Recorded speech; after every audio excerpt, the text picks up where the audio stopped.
The next feature which we have introduced in MVIS is oAuth. So essentially what we have done is with oAuth, it gives you the possibility to have a delegated authentication, and in that case gives you flexibility to plug in different external identity providers like Auth0 or Okta, or even your homegrown authentication server. So how does one do that? So if one understands the oAuth in a way, every oAuth server is going to provide you a public certificate, and that is the only one which we'll be using for one needs to configure MVIS for it.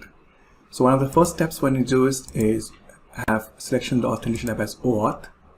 This will open up a screen for you to specify the key store. This has to be in the PKCS12 format.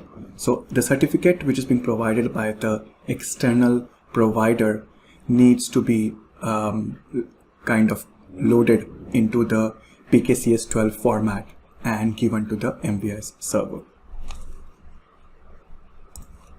So let me just put the certificate. I have a certificate which I have already or the key store already configured in the PKCS12 format. So I'll just give it over here.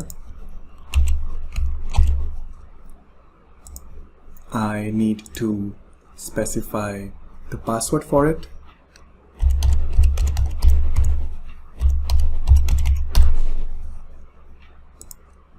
And save the configuration.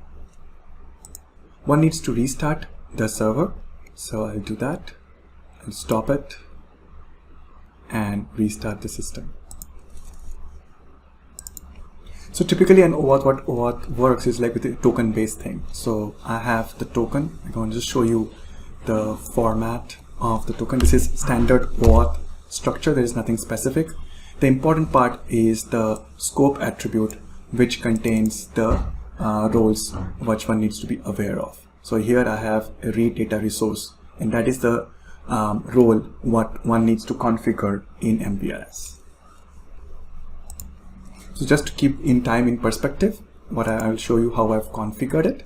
So you go to the REST server, in security configuration, define access controls, and I have an API called demo customers where I have specified read data resource.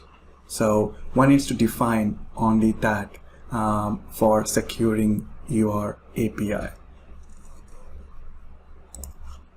So how does one test this? Same like the Swagger. So if you go to the REST server, and I have configured for the demo customer endpoint, and I click on it and I say try it out. So just want to show you, and execute it. It will say to you token required to access the resource.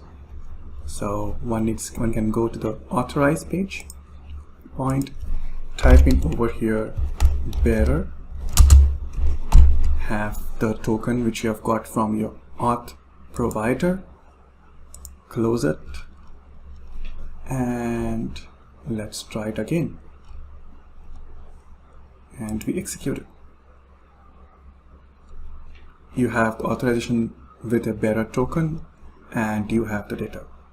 In this way, you are able to configure and integrate MVIS with any external authentication provider like Auth0, Okta, or your own homegrown auth server.